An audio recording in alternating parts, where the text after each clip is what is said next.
اعوذ باللہ من الشیطان الرجیم، بسم اللہ الرحمن الرحیم۔ اب ہے شدہ۔ شدہ یعنی تشدید۔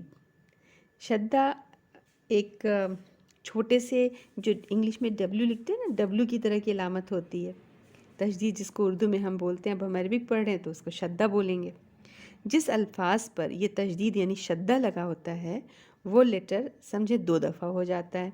اب پہلے والے پر جزم، یعنی عربک میں جزم کو سکون بولیں گے، تو سکون لگائیں گے، اور دوسرے والے پر کوئی بھی حرکہ آئے گی۔ حرکہ مطلب وہی زیر زبر پیش جو بھی آنا ہوگا وہ آئے گا۔